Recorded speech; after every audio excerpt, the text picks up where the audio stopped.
Can we have one more? Sure, yeah, absolutely.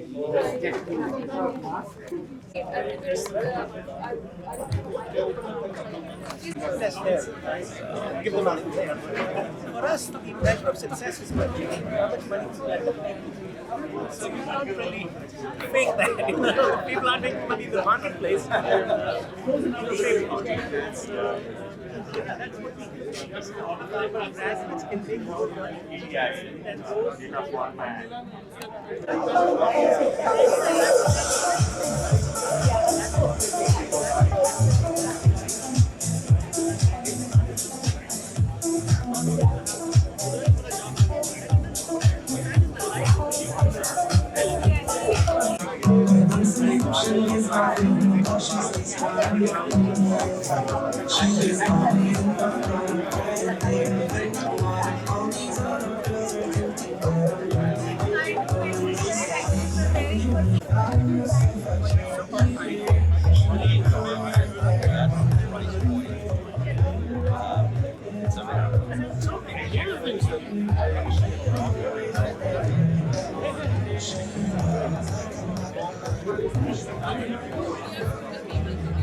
Third-party data is stored.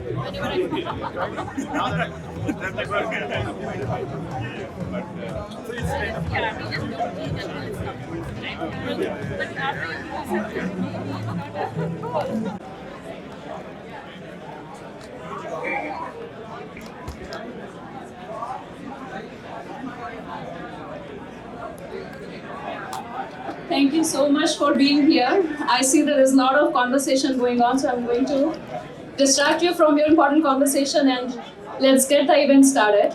So please keep taking snacks and have a seat and relax. It's going to be approximately 1 hour of session. All right. Can be silent for a moment and listen to her, it will be very useful. All right, so we'll get started. Warm welcome to you here. I'm so glad that you're here and we are able to meet in person. Thank you so much for being part of IIT Bay Area organization and whole community. I'll introduce myself first. I'm Nidhi Kanodia. I'm content and marketing head of organization. And a lot of you would have spoken to me and interacted with me when we were working on leadership conference. Can't hear me? Can you guys hear me well? Yeah, we can hear. I'll bring all of them. No, that is fine. You keep it.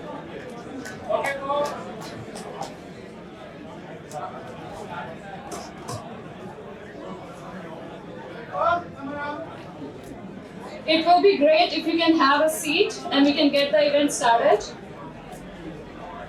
Thank you so much. That's the struggle with opening the event. It will be great if you can have a seat. Sorry to distract you from your ongoing conversation. Please have a seat so we can get the event started. You can have a seat anywhere. You can still keep having snacks, but let's keep going. I'll give you a few seconds to settle down, please. Thank you so much. I hope I have your attention now. Please have a seat, settle down so we can get started. We have around 1 hour of agenda set up for you. All right, thank you so much. I see a lot of you moving, settling down. Please have your snacks, sit down. Manoj and Sanjay, come on guys, be the leaders. Lead the way in. Come on, help her out. Yeah, we are going inside. Okay.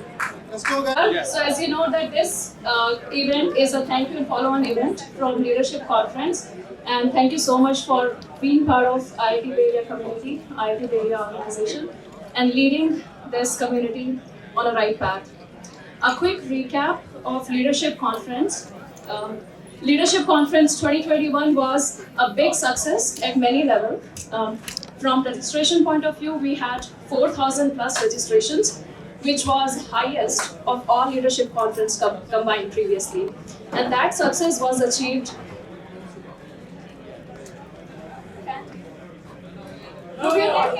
That's fine, we'll keep going. We're good. We're good. We can hear Nidhi, we can hear. So, as I said, so this conference the success was achieved with your contribution, and in terms of registration, we had 4,000 plus registration. We had people joining in from 36 different countries across the globe, and we take that as a big mark of trust from our community.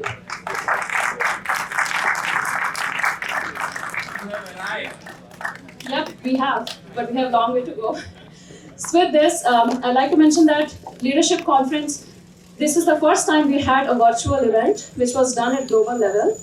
And the success was achieved with partnership with Pan IIT USA. So it was a teamwork with our partners, with many other organizations that work together with us, and the whole team and community as well. Along with highest registration, as I said, we had participation from multiple different countries. We had some of the unique metric that you'd like to know is this year, for the first time, we had IITs engaged with us. So from partnership and engagement level, we had all the IITs speaking to us, and it is the start of the conversation from where we came from, right? Our roots, IITs. We also had startups, multiple startups showcasing. This year we had startups on the main stage as well, which was great. So it was great to give an opportunity to everyone to speak and share their ideas. With all that, the Leadership Conference was 12-hour non-stop show. And I think they lived by our theme, which was purposeful innovation, which is great. Now, all the Leadership Conference recordings are available on our website, so you can go anytime and look and check out the recordings. You can go to our YouTube. There's YouTube channel. There's a playlist, Leadership Conference 2021. You can go and check out all the recordings there as well. Please feel free to hear those recordings. They're really valuable lessons there. Feel free to share. Write a blog, anything you want to do, right? If you want to write, integrate with us and do something unique, please let me know. I'll be happy to help out and talk to you. From here, after Leadership Conference 2021, our next step would be Leadership Conference 2022, which is coming up. We already have a date. That is August 27, 2022. And from now till then, there are a lot of events that we organize. And the goal is just one, bringing the community together. So the banner just fell down. That has all the events that we organize, and that is just the start. I mean, there's IIT Bay Area High, Career Corner. There's a lot of details that you can check out there. There's Connect as well. So please use the touchless QR code and please express your interest, whichever part of the event you want, whichever event you want to be part of. Along with this, there are a few things. I know we are meeting in person, which is great. Just please be safe. So if you're outside here, if you want to use mask even in outdoor area, please feel free to do it. If you're entering inside, make sure you have the masks on. It is mandatory in any of the indoor areas. There are hand sanitizers everywhere. Please use that. Just be safe. I mean, mingle, talk, but make sure that we have to be safe. It is our responsibility as well. Along with all that, there's a selfie wall there. Take pictures, share with community, and when you do that, please make sure that you tag IIT Bay Area organization. We are there on every single channel. We are on LinkedIn, Twitter, Facebook, every place. Along with this, we will move to our programs for today. I know we are a little bit late in the start. So today, right after me, you'll hear a couple of more addresses from IIT Bay Area. You'll hear from Amit Gupta, our president. Then you'll hear from Ishita Sharan, vice president of IIT Bay Area organization. Then we'll have a couple of invited speakers. Ishita will share more details on that, and we'll go from there. So now, at this time, I'd like to invite Amit Gupta, amazing leader. Amit, please come in. Amit is president of IIT Bay Area organization, serial entrepreneur. Thank you. I'd like to invite everybody to say, firstly, thank you so much for coming here. I know it's a weekend, I know it's a busy time, so I appreciate all of you being able to make it. And secondly, as Nidhi mentioned, the conference was an amazing success. And I'd like to recognize a few parties that made it happen. This was a joint collaboration with Pan IIT USA, tremendous partners. I'd like to say thank you, Pan IIT USA.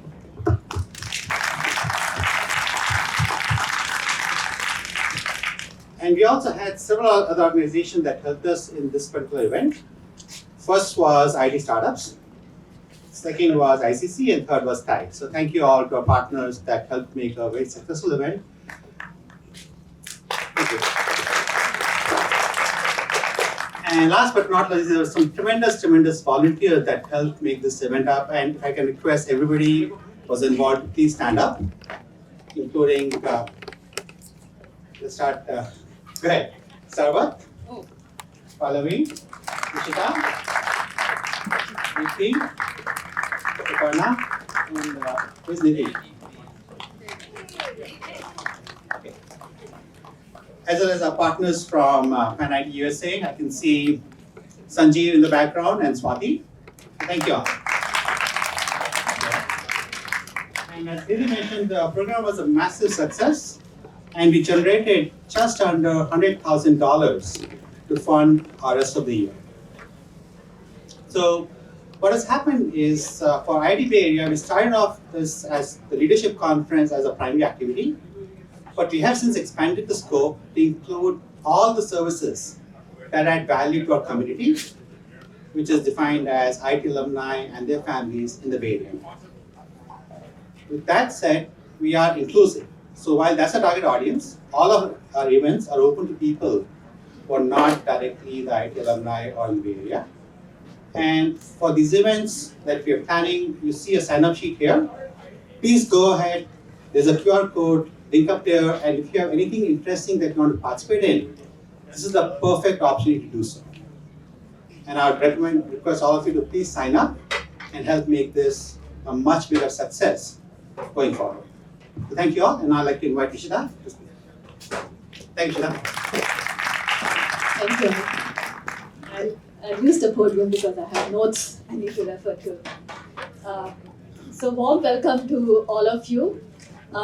We will get started with the speakers. So I've been active part of the IT Bay Area team for several years and joined the board last year when COVID struck us. So most of our events have been virtual, and this is our first professional in-person event. So this is our first in-person professional event. So warm welcome to you all once again. And we'll get started with the talks that we have planned for you. And after the talks, I'll go over some of the future activities that we have planned for the next couple of months or the next year. I would like to first welcome our first speaker, Ashutosh Garg. He is the CEO and founder of Eightfold AI. Eightfold AI has been one of the fastest growing unicorns. It doubled its valuation in 6 months and is currently valued at $2.1 billion. He's a serial entrepreneur but brings a very strong technology-specific AI expertise to his companies. Ashutosh happened to have graduated from IIT the same year that I did, from different campuses, of course. So he's an IIT Delhi graduate and has a PhD from University of Illinois at Urbana-Champaign, where he received an outstanding thesis award for his PhD thesis in machine learning. His company, Eightfold AI, offers the industry's first talent intelligence platform built for enterprises to address the talent acquisition and management in a holistic fashion. Founded in 2016, as I mentioned, it's recently valued at $2.1 billion. He's also authored a book called The Eightfold Path to Transforming the Way We Hire and Manage Talent. He was previously the CEO and co-founder of Bloomreach, a commerce experience cloud that serves about 1,000 global brands. Ashutosh today will talk with us about his startup, how it became one of the fastest growing unicorns, and his career journey. Once again, welcome Ashutosh. Let me wipe the mic for. Thank you all. Can you hear me in the back? Yes. Perfect. So, very first thing, right? What is the startup about? It's all about uncertainty and thriving in that. So I was here today, all well prepared with my laptop, with the presentation and everything. I walked up. Ishita was like, no, Ashutosh, there's no presentation. You have to just speak. So everything that I had prepared was out of the door, and I have to start again. So then I started thinking what to talk about, right? All of you were here, so many accomplished people, far more accomplished than I am. So what can I share, right? Well, one simple thing is today it is easier to be a founder of a unicorn than to get into computer science in IIT.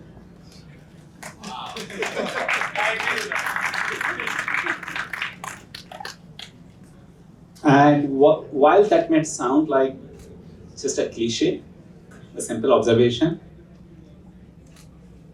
but all of us can do it. If anyone in the world can do it, we can do it. And I think to me, if we can take one message back from my conversation today, right, that is that all of us can do it. So what led me to start Eightfold? What has been the journey like? And any lessons from that? So like many of you grew up in a small town in India, prepared for IIT, got in there, came to US to do my master's and PhD. Back in those days, IBM was a great company, joined IBM Research. A year later, there was a company in Mountain View, Google, still a startup, not public yet, joined that.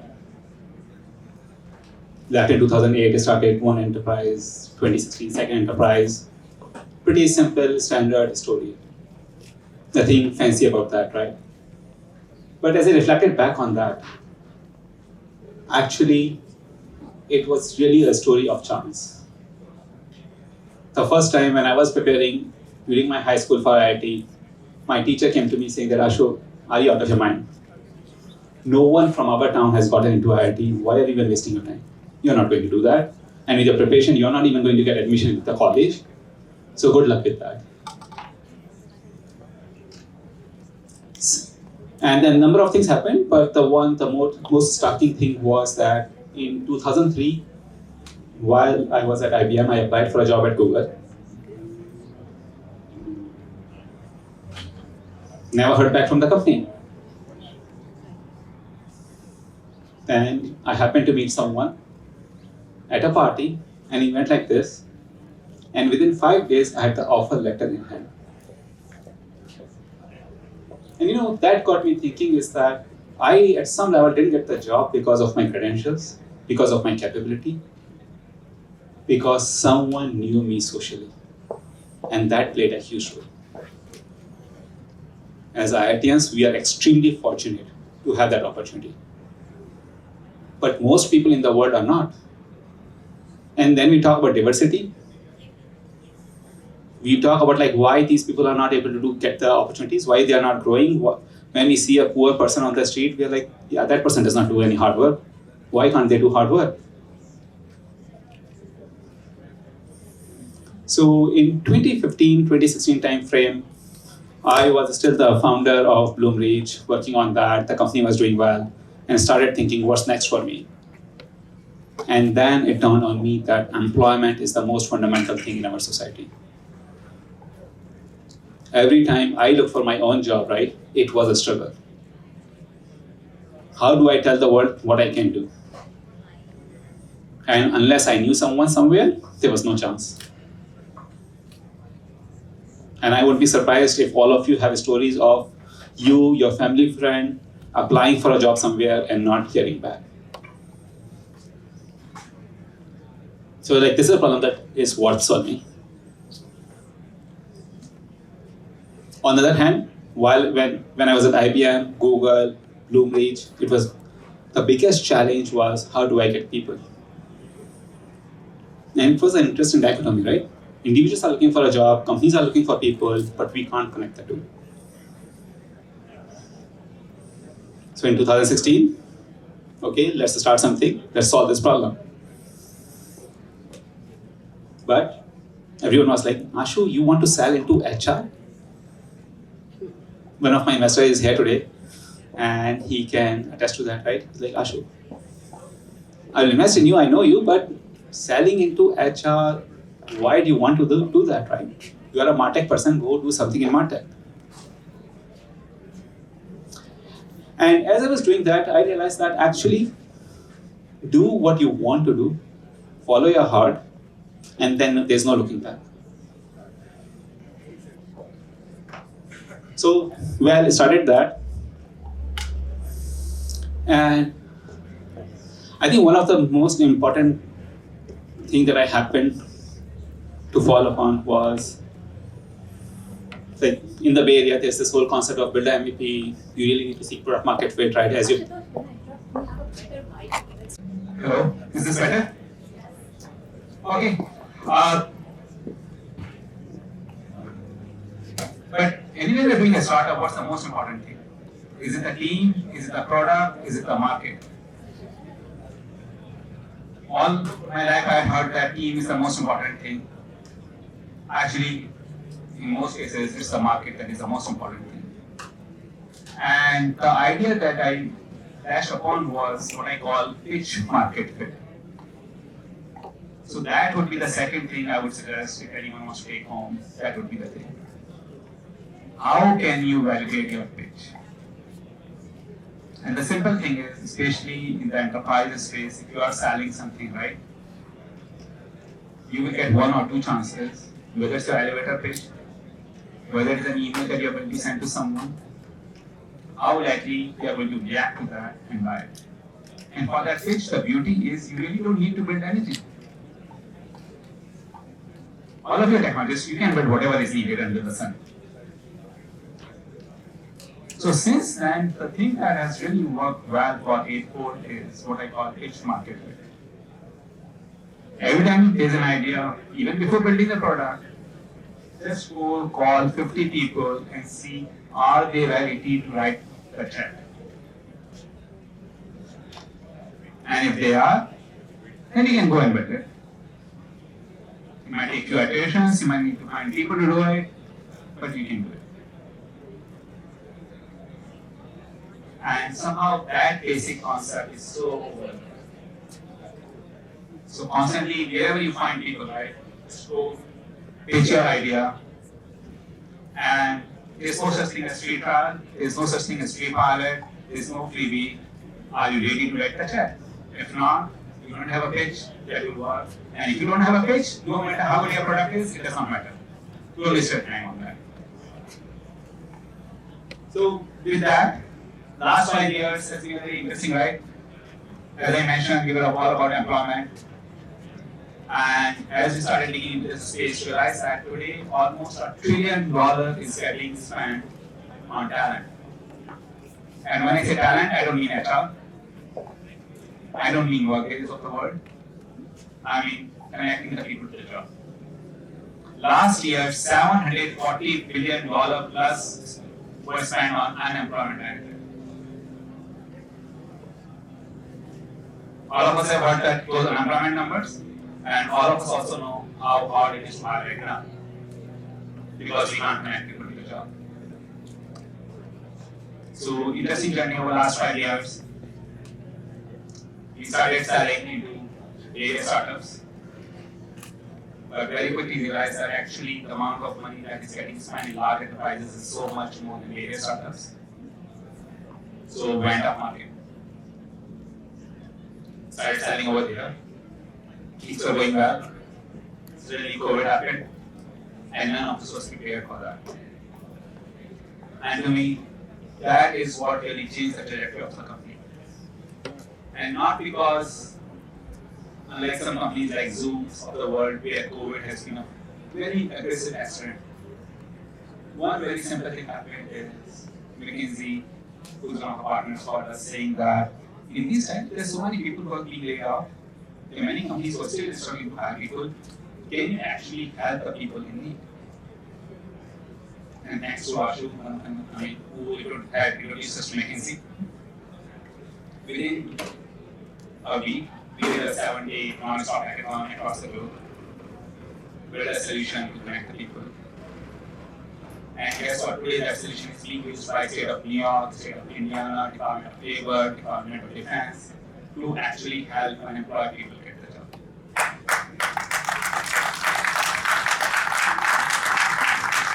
Every time, if you are in the State of New York and you are filing for unemployment benefit, you come to 8-Fold, to discover alternate job opportunities. If you are a veteran, there are 250,000 veterans that transition out every year. There are 20 million veterans in US, 10 million in the workforce. Almost 5 to 10% of the US workforce is veterans. So today what's happening is that now, when you're transitioning out, you come to A4 to discover jobs in the civilian workforce. And basically, the constant innovation on this is what has made it work. And now, what is it that we were able to do so much better than what anyone else? Why is it that we are getting this traction? And there was actually a very simple insight.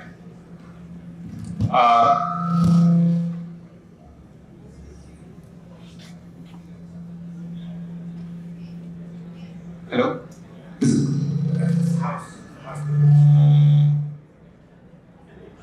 Hello? You know, there are less than 8 billion people on this planet. There are less than 2 billion knowledge workers and less than 2 million professionals in Bay Area. A company like Google has interviewed or screened or assessed more than 5 million people. And the data of all those is sitting in those databases and never getting used. So at Eightfold, our biggest insight was if we can work with enterprises, learn from each and every outcome that has happened, who interviewed where, who made through the interview process, who is performing well in the company. And with deep learning, you can learn all that stuff. So you have the data, you have the learning technology, you have the demand in the market. So that is what led to the success. And then over the years, assembled a team, got a phenomenal set of investors who have backed us through this journey. So with that, thank you for this opportunity, giving me a chance to share my journey, and happy to answer any questions.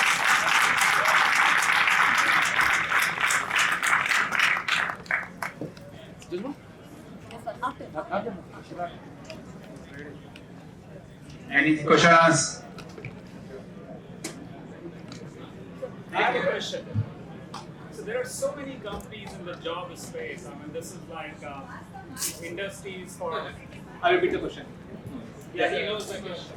No, okay, go ahead. So why Eightfold? What's so unique? So the question is that there are so many companies in the jobs space. What is making Eightfold work? Yes. I think multiple things. One is, the key thing is that any market you're going into, you have to look at the nuances of that market. And one is, of course, having a good technology. In our case, we did a competition for Department of Labor. 50 companies participated. We were the #1. So we do have the best matching technology in the world. But I think more importantly for HR, the important thing is to have a full platform which can send end-to-end problem. Because as a CEO, you don't care about a job market, job boards, you don't care about like sourcing platforms, applicant tracking systems. What you really care about is, do I have the talent or not? And having a single platform enables us to solve that problem. Ashutosh, I have a question, but why don't you guys? Hi, great talk. I wanted to ask you a question. It's very clear that your success is based upon the fact that you drove the company towards focusing on what would be successful with customers versus what would be successful in terms of solving product problems. You had a customer focus. Where did that inspiration come from from that?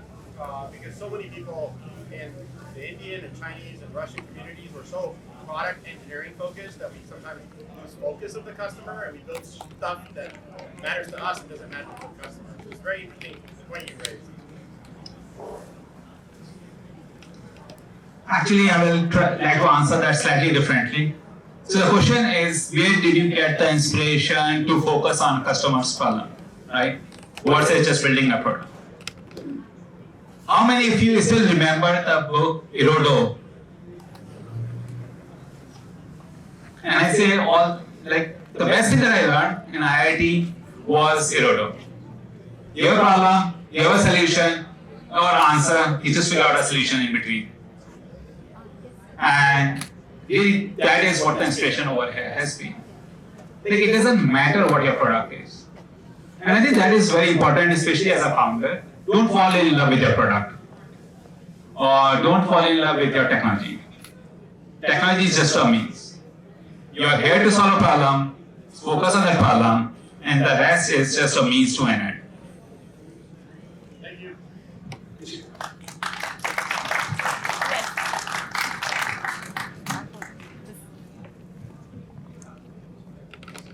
Hello? Anyway, I'll just stand and ask my question. So,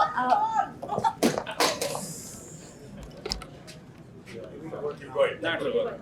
so I saw a video of you. You were talking about women, hiring women and increasing the pipeline of women in hiring. So the question I had for you is that there's a second problem that tech companies face. So that's the promotion and growth of women in organization. So there's a affinity bias that exists because men tend to cooperate better with other men just because they're the same. So the question I have is, how can 8-Port AI solve this problem of not just bringing more women to the pipeline, to the hiring pipeline, but helping them grow within the organization as well? Because we know that having more women in the C-suite doubles the organization's annual returns. Do we have data on that?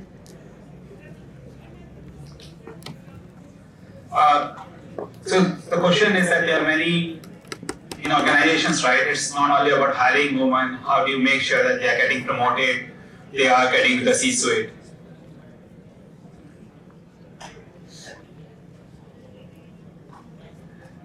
Around 7-8 years back, my wife, because I'm in a startup, she was like, I want to be in the startups. It turns out one of her friends was doing a startup from previous work. She emailed that person. The person was like, yeah, I'm very excited to talk to you, come over. She showed up for the interview, but it was also somehow obvious that she is 2-3 months or 4 months pregnant. Very good friend, never heard back from that friend. And frankly, that did hit me personally extremely hard.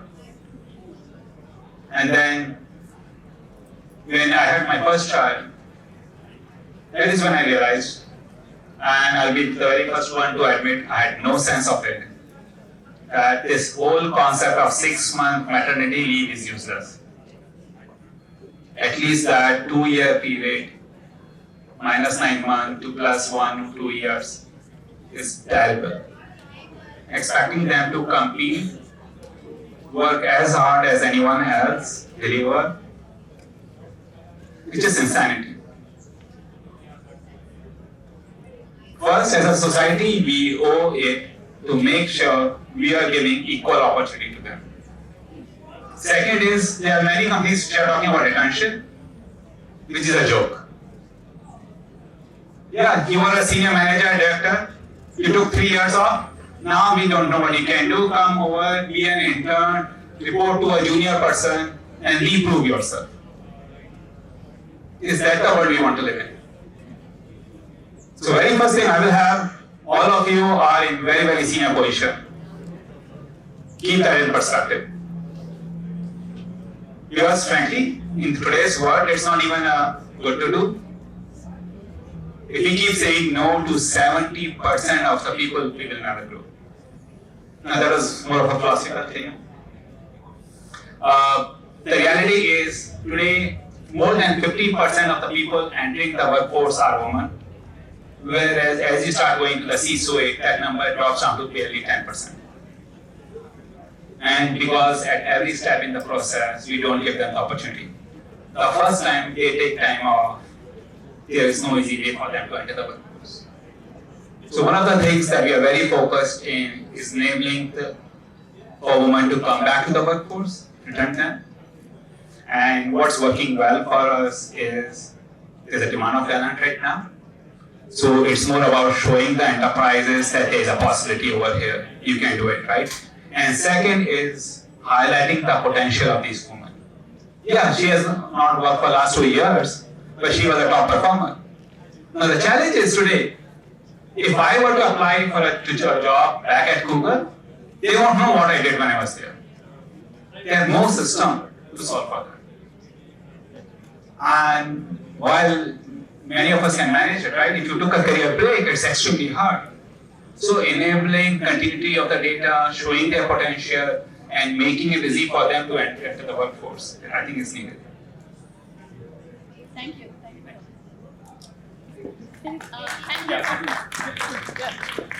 Thank you so much, Ashutosh, for answering all our questions and for the very interesting talk.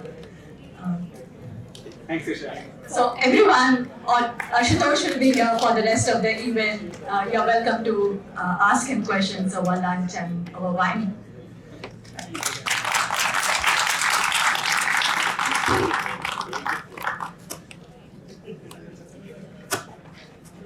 I would now like to invite two of our next speakers to a panel that we are calling AI and Machine Learning for Socioeconomic Transformation.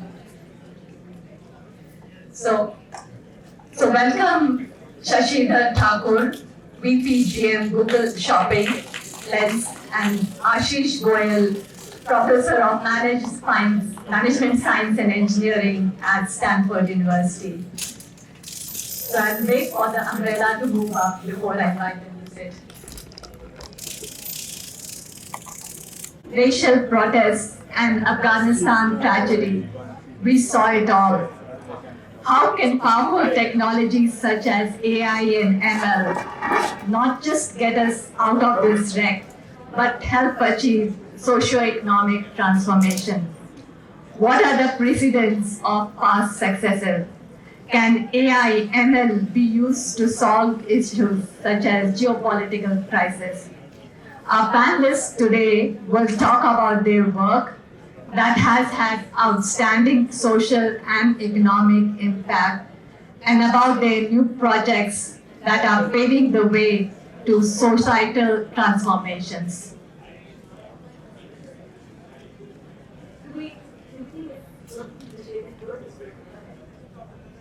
So the format of the panel is that each speaker will talk about 6 minutes, followed by a short moderated Q&A. And you will have the opportunity to meet with them over lunch and learn more about their work.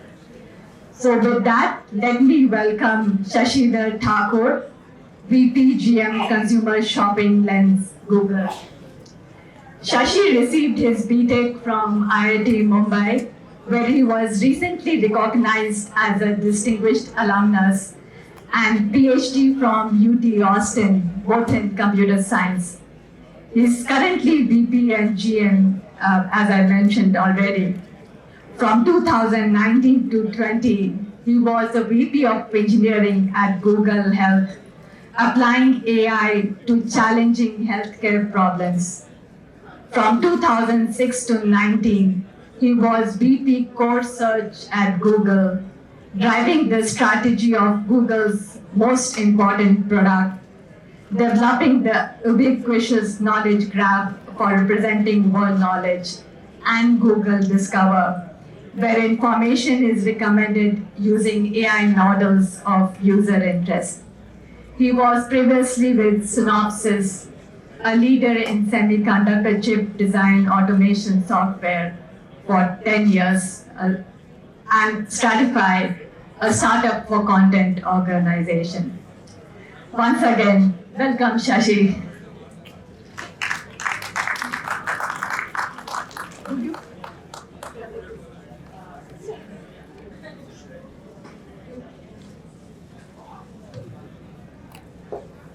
All right. Well, thanks everyone for coming over today. Really happy to talk to everyone. Sorry, I'm still getting used to the lag between my voice and the response here.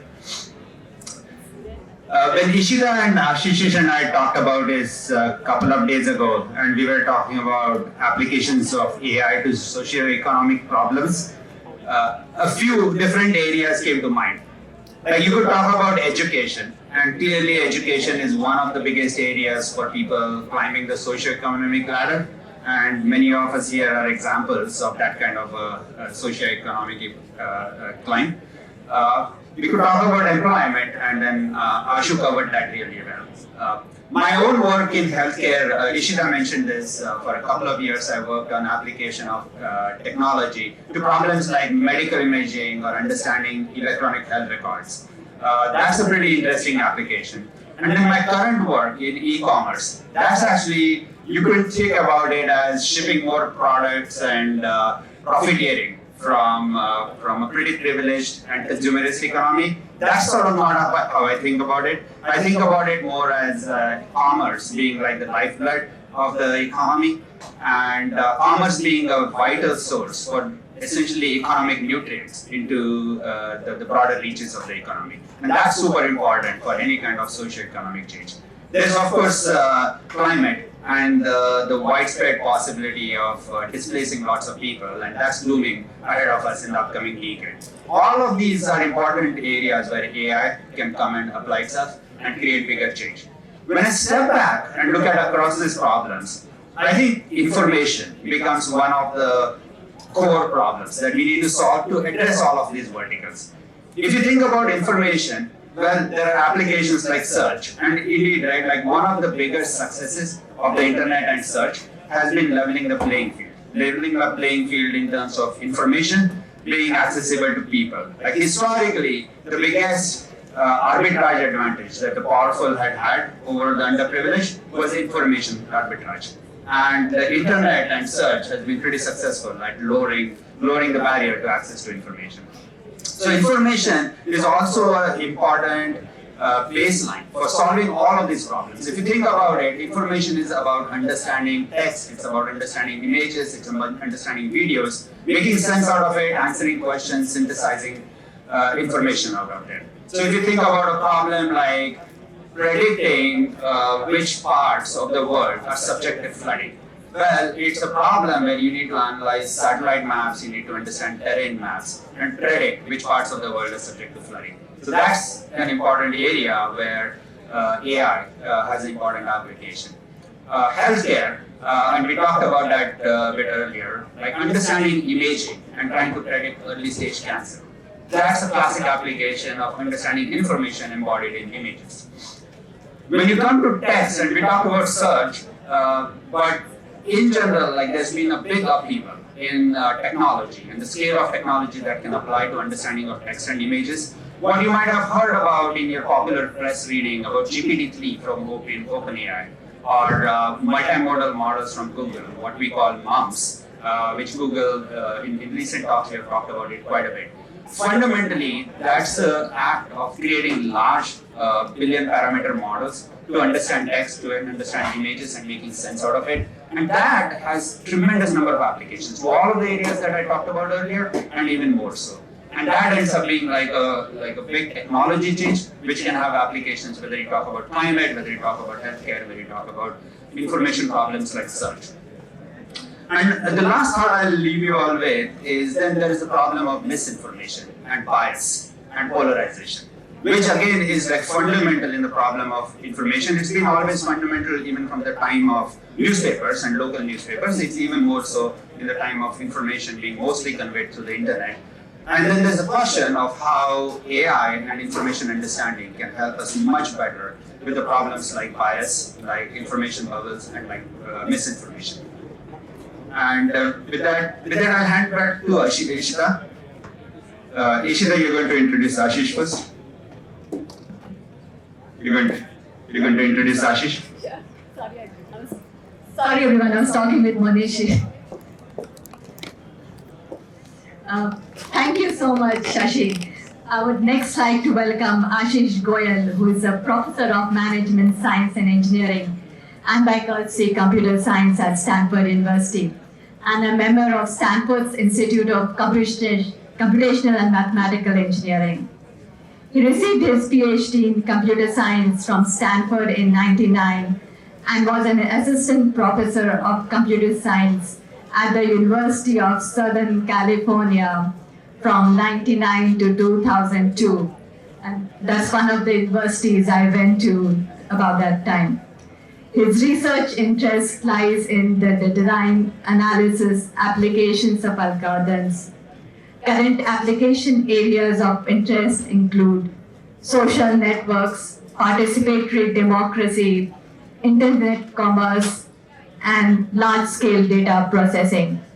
So Ashish is a recipient of an Alfred P. Sloan Faculty Fellowship, a Terman Faculty Fellowship from Stanford, and NSF Career Award, and a Rajiv Motwani Mentorship Award. His papers have also won many awards, and one of his more interesting experiences have been a short stint at Twitter. So with that, I would like to hand it over to Ashish. Thank you. So I think one of the issues with the internet right now is that the web is poorly architected.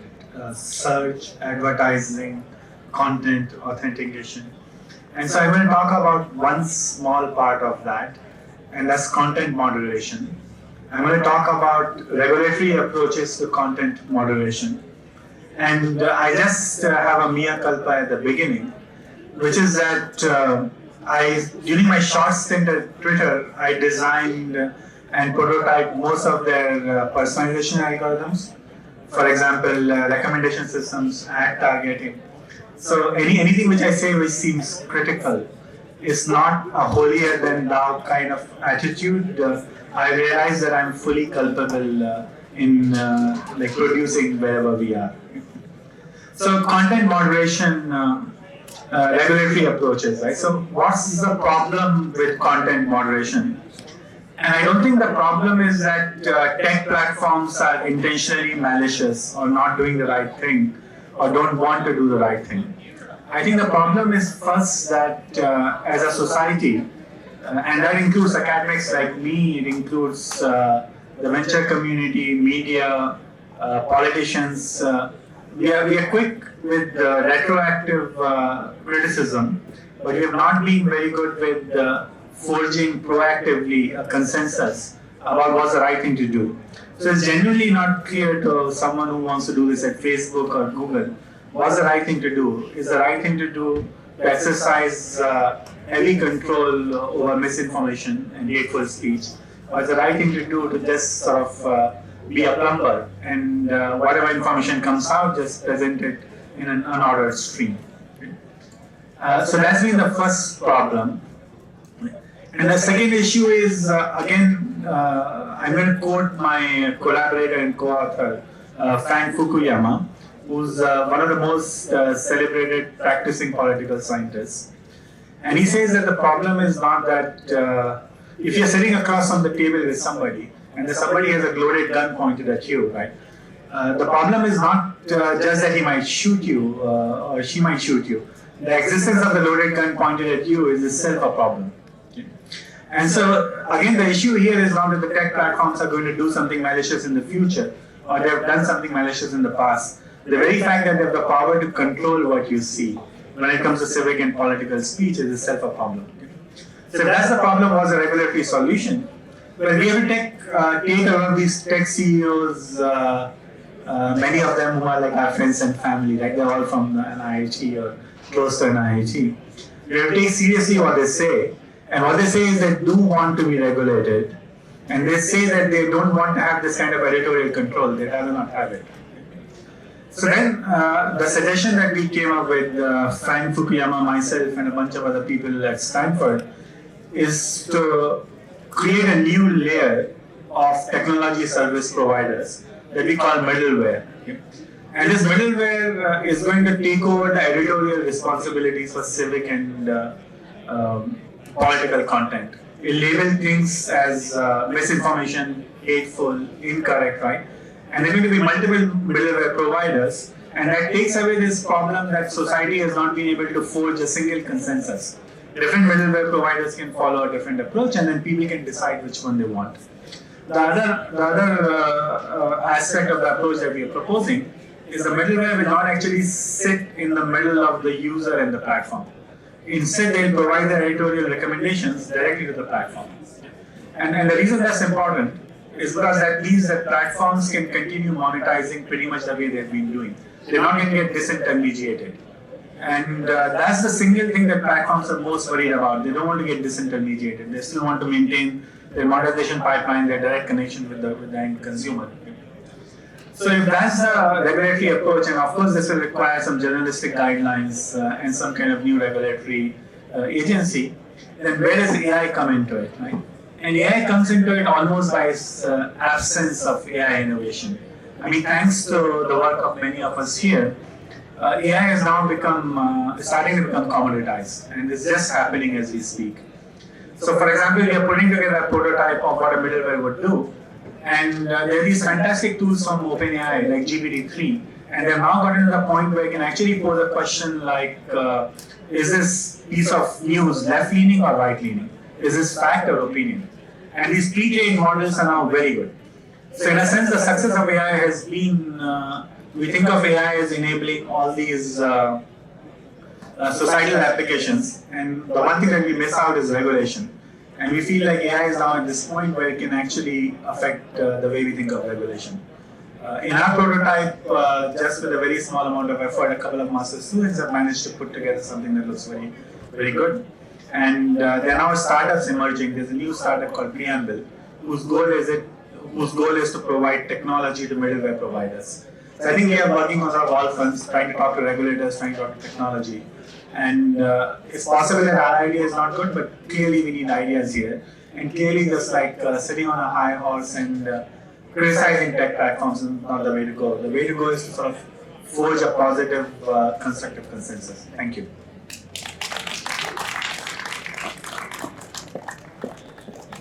Thank you so much, Ashish. So I'll follow up these talks with a couple of questions. So first question for Shashi. What are your thoughts on a middleware like this? Do you have any incentives to adopt or work with such middleware platforms? Thanks, Ishita. So firstly, very interesting set of ideas, Ashish. I didn't realize your name, I was thinking your name is an anagram of mine. I hadn't thought about that.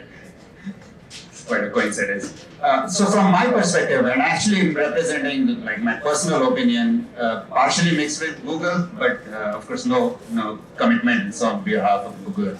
I do think like your idea is sort of like open source idea, which is, okay, here's a module, it's a middleware module, and tech platforms which are in the business of information and information dispersal delegate to this module for certain opinions, sort of like using open source software.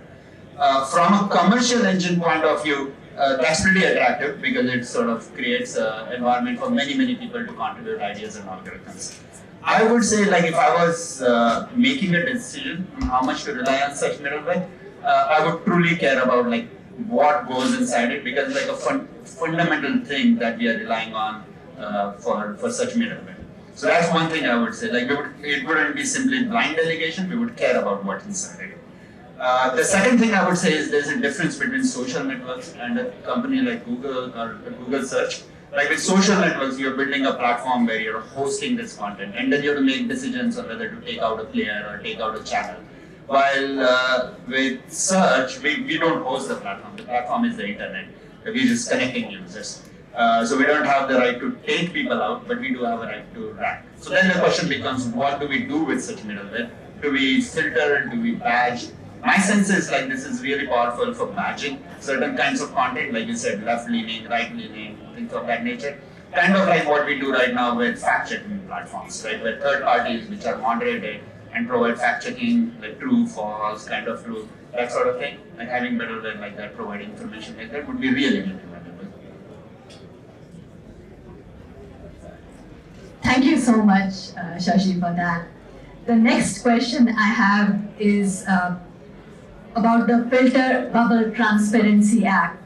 For those of you who are not familiar, it was introduced in the Senate in June this year and requires that internet platforms give users the option to engage with the platform without being manipulated by algorithms. So the question I will start with Ashish, and I will let Shashi decide if he wants to take this question or not. So the question for Ashish is, what is your opinion on this proposed Transparency Act? Thank you. I think my opinion on most of these things is that they often come from a place of retroactive criticism and an assumption that tech platforms have not been doing the right thing. And I think that's a fundamentally flawed stance. For example, for filter bubbles, the amount of bad content on the internet is incredible.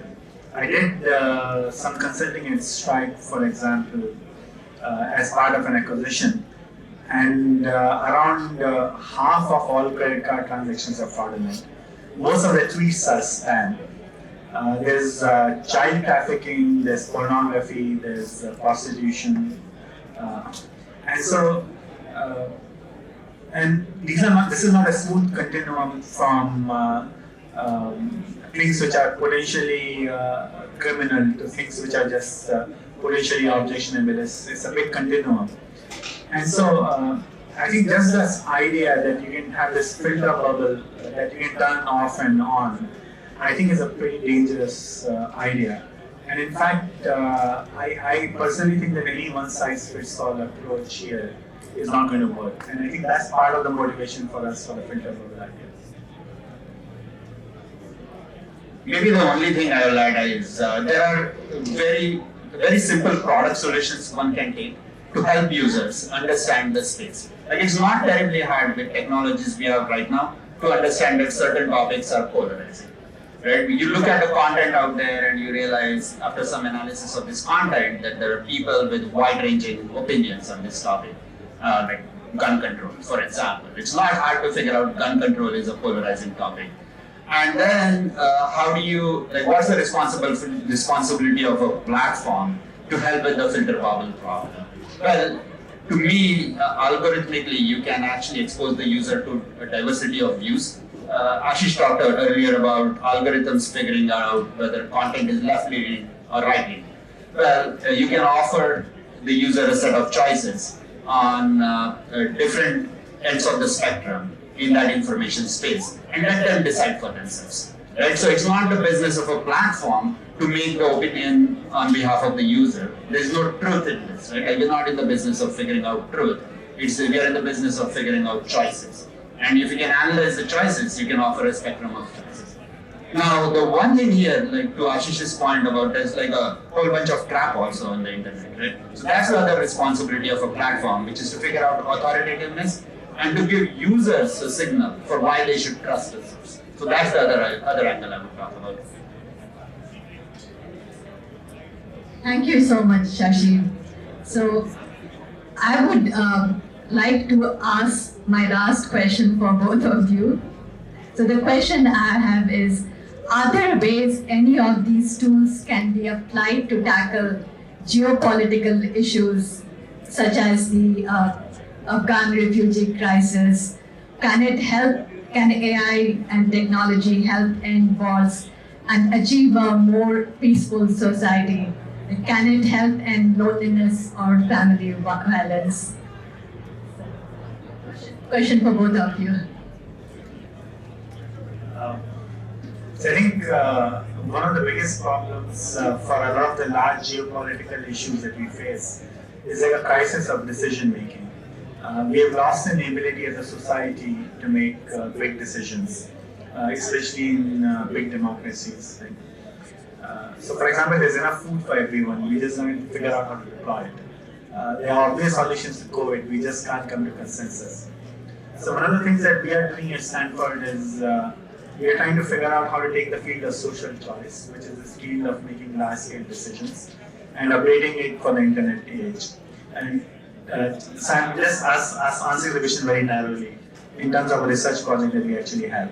So we've built a platform for civic deliberation, which incorporates an automated moderator. And what we do is we give people an agenda, and we put like 10 people in a room, maybe we have 100 parallel rooms, maybe we have 1,000 parallel rooms.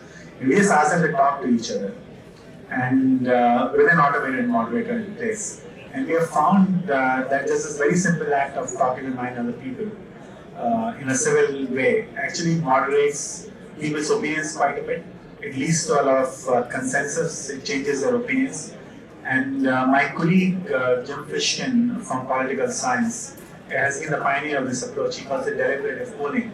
And the idea is that you poll people after they've had a deliberation, as opposed to their unfiltered opinions.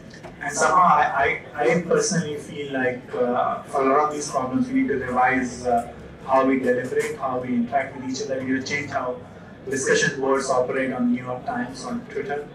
And my hope is that if we can change how we talk to each other, and all of these big geopolitical problems will resolve themselves. Maybe I'll take a quick and even narrower view. You mentioned the refugee problem in Afghanistan. So just last week, actually, I happened to be in a talk. I was listening to somebody speak about how they're helping Syrian refugees in Europe, in the UK and in the Europe. And imagine for a second, right? Like try to put yourself in the shoes of one of these refugees, right? You have 2 hours to pack up your house, right? Like you know you have to escape, you have 2 hours, right? Like your whole life you have to pack up in 2 hours, take whatever you can carry with you. Most of your money you have to give to some smuggler who is going to find you a rickety boat to cross the ocean to get to Greece, right? That's it, right? That's the problem ahead of you. What's the first thing you do? It turns out actually the first thing that folks in this situation realistically do is try to find information about this land that they're going to. They cannot speak the language, they don't know the laws, they don't know where they're going to land up eventually. Are they going to land up in Greece or Germany or Italy? So they need information. They need information about authorities who can help them. So my point is, like, a lot of these problems, which are like deep humanitarian problems, also have at their root an information problem. And really people look for that in times of crisis. Your village is about to get flooded, right? What's the first thing you look for? You look for a place where you can go and take refuge, right? And how much time you have, that sort of thing. So the answer is yes. Like this is where AI and what I spoke about earlier, like in terms of parsing and synthesizing information, being able to apply it to important problems like this, there's a huge application. Thank you so much. And with that, I would like to thank you both once again. So all of you are welcome to chat and ask Ashish and Shashi questions as you network with him over lunch and wine. Thank you once again. I would like to next invite Vidyut to talk about the next cohort of IT startups. Vidyut is a board member and he's also part of IT startups. And I think you are heading I'll let Vidyut talk. Well, yeah. I'm actually taking over from Manoj as the president of IT Startups. And Manoj, there's Manoj. And there's our founder, Monishi. Where is Monishi? There's Monishi. All right.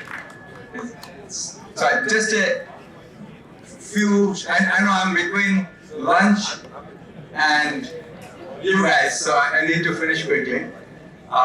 Just a little bit about IT Startups.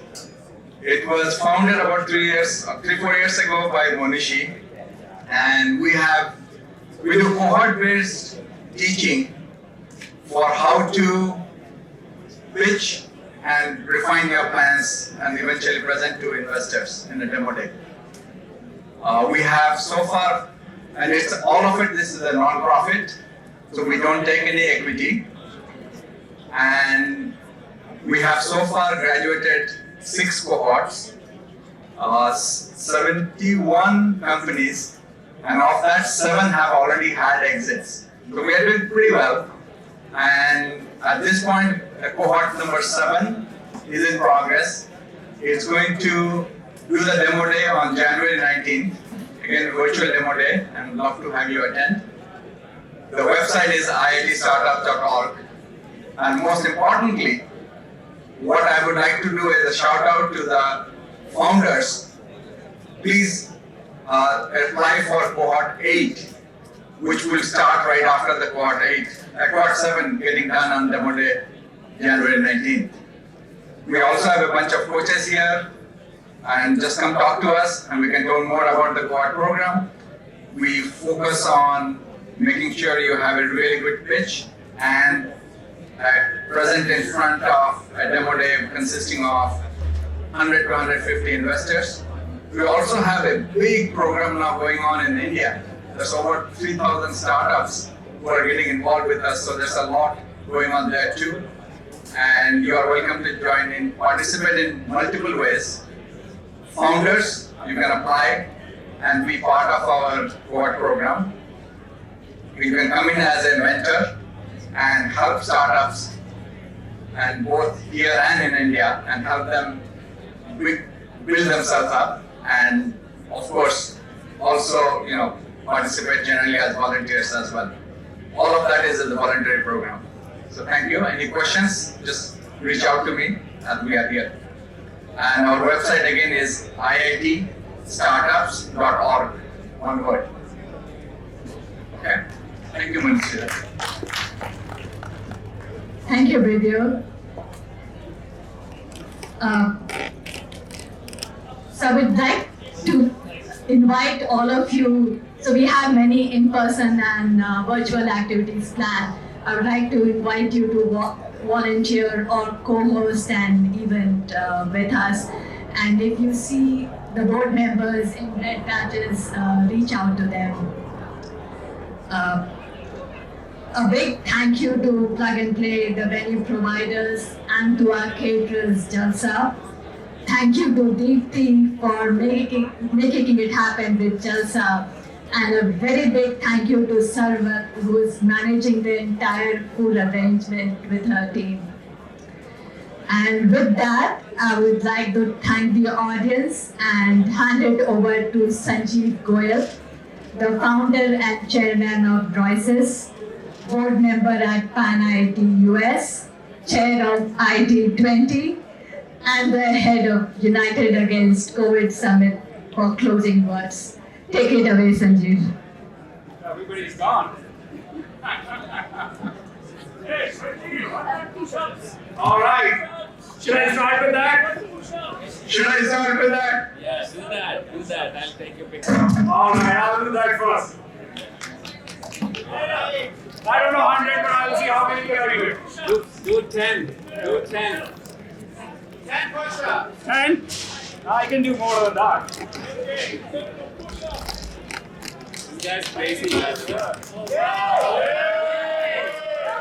2, 3, 4, 5, 6, 7, 8, 9, 10. Relax. 12, 13, 14, 15, 20, 17, 18, 19, 20, 25, 26, 27, 28.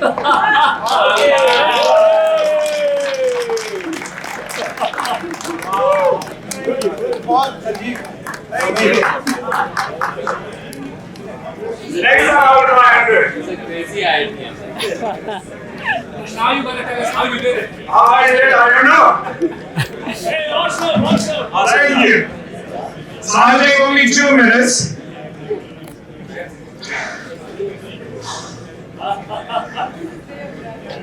So I wrote it because I know I will forget. So words can't express my gratitude for all of you. I'm so grateful and humble to be in front of such a phenomenal guest and leaders.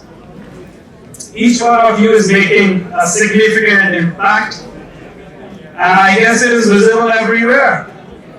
I think we are running almost 90% of the companies in Silicon Valley. Woo! Thank you. So I want to coin a term today to express who are we. How about quantapreneurs? Quantapreneurs of third world. We all came to this country with nothing, and we have built amazing companies. We are not only building unicorns, we are making our world a better place through innovation, policy making, and giving back.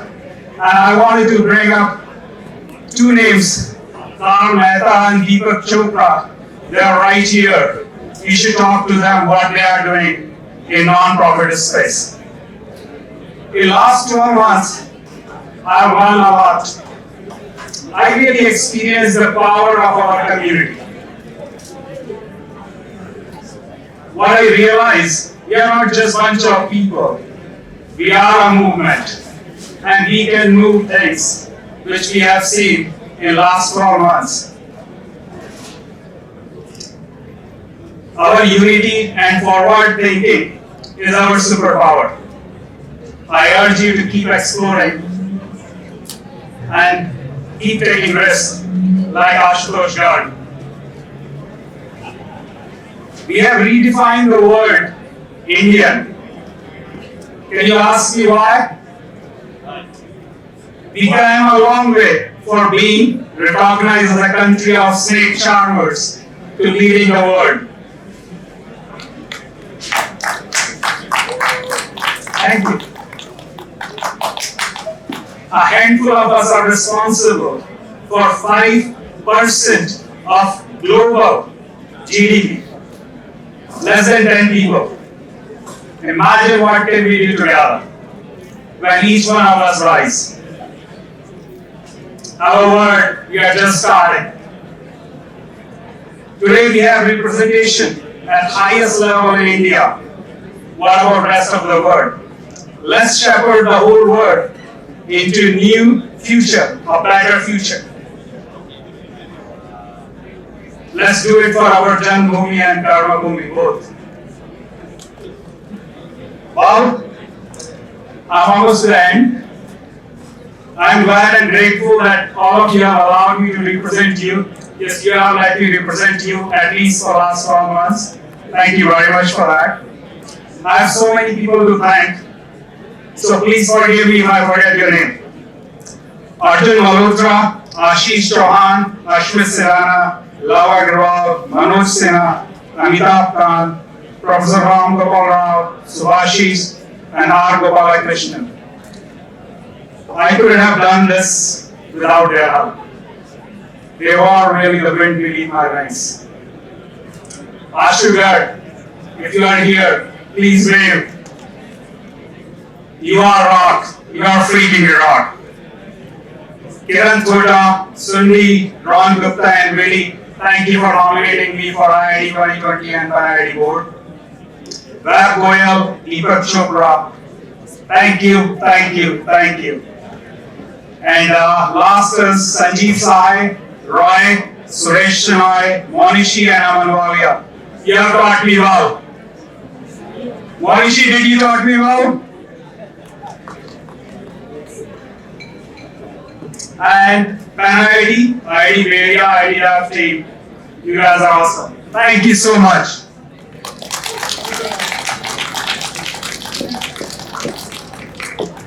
Thank you, Sanjeev. With that, we'll break for lunch. I would like to apologize for the delay. We had a long line outside for COVID checking and we had to delay starting the program. So once again, welcome and thank you all, and let's network over wine and lunch. Thank you again.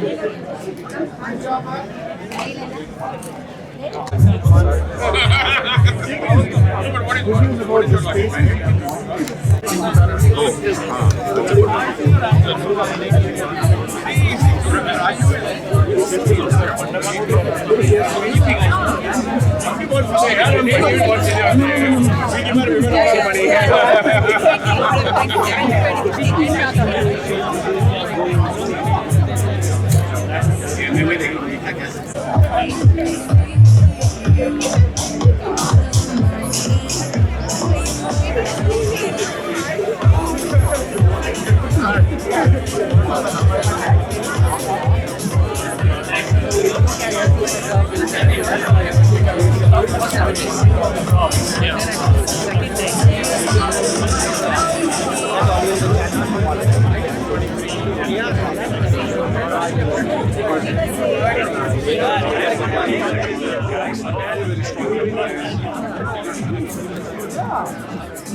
वो भी मतलब you know on and on this guy is made a top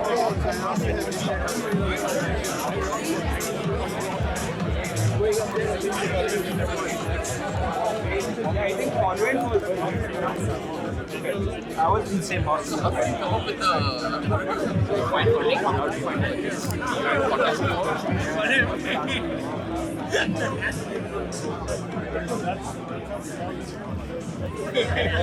I'm happy to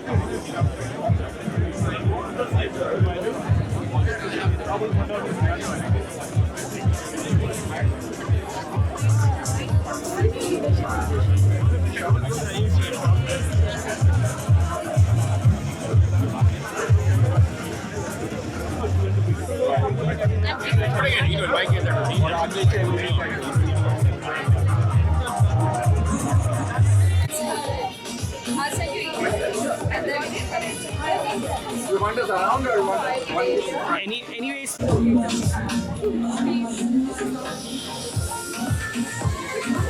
Job done. Oh,